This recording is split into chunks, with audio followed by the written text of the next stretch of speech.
What's the toughest conversation you've ever had? Maybe it was with an angry coworker, or you had to give somebody bad news, or an out-of-control teenager. Hey, trifecta. For me, it was all three. Fred, 14-year-old boy, standing 3 feet away from me. In this moment, I can't tell you anything about Fred except he is holding the world's largest machete. You try to call for help, I'm going to cut you. I am the only adult in a boys' group home. I've just asked Fred to do something, and you can see his response. And then he brings the knife down and chops the cord on the phone, my only lifeline to the outside world.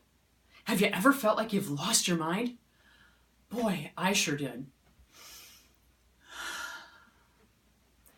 Obviously, Fred didn't kill me, but I gotta tell you, that was more luck than skill on my part. But it set me wondering, how can we have conversations that are tough and nobody dies, and frankly, we reach a better outcome because we've done a better job doing them? And as I pondered this, I realized the reason we're stuck in this situation is because there's a gap. There's a gap between what the other person expects and what we expect. And if we're going to be successful, we need to bridge that gap. So I've created a process I call becoming a doctor of persuasion, or a GAP MD. And here's how you can use this to have your next difficult conversation. A, audience. Who is the person you're talking with? Spend some time in advance thinking about his wants, fears, hopes, the problems that he has to solve. And get to know that person well. And then also think about the judgments that you have about this person. Perhaps altercations that you've had in the past, or he whines, or he does other things that just annoy you. And choose to set aside those judgments and not just react to the person. Which then takes us to G, goals. Set your one-sentence goal in advance and write it down. Because a wonderful thing happens when you do. It moves information from your short-term memory into your long-term memory and increases the chances you'll remember that goal throughout your conversation. And also make a part of this goal your decision that you are going to be the best version of yourself. If you were this other person and had to have this conversation, who would you want you to be? Then be that person. Because the next thing we'll get to is A, ask good questions. And write these questions down in advance, because when you're in the moment, you won't remember a lot of this stuff unless you've written the questions down first, and you don't want to miss an opportunity to get important information.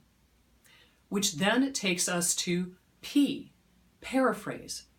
When you're in the conversation, listen carefully to what the other person is saying, and then play that conversation back using that person's words rather than your own, because we've all had people twist our words, and that makes us really frustrated and adds a level of complexity we don't need in this conversation. The other thing is it lets the person know that you've listened to what he is saying. And 2, it invites that person to let you know whether or not there are any misunderstandings here. Because he could say, that's really, that's what I said, but that's really not what I meant.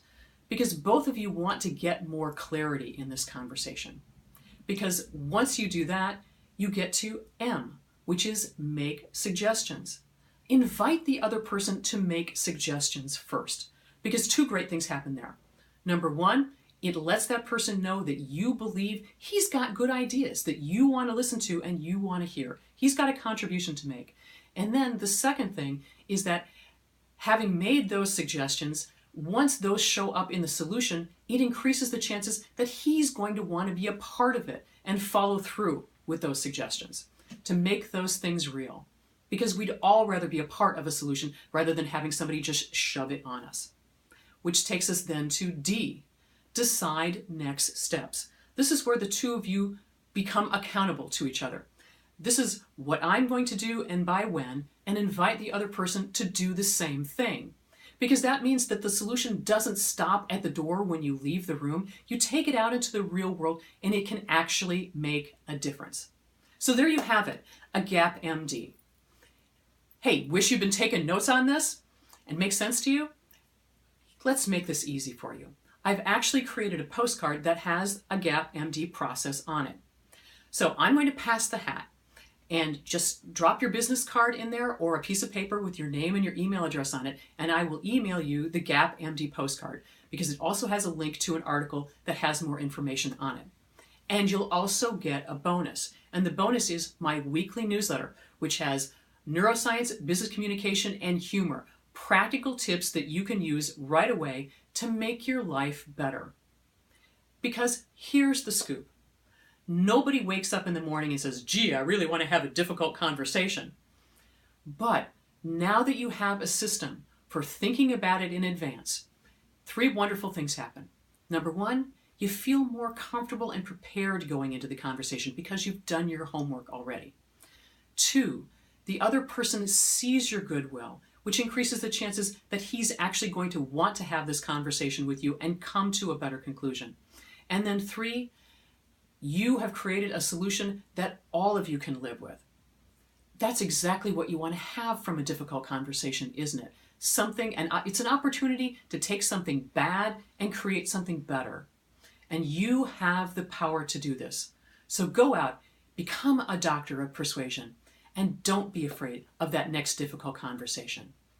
Thank you.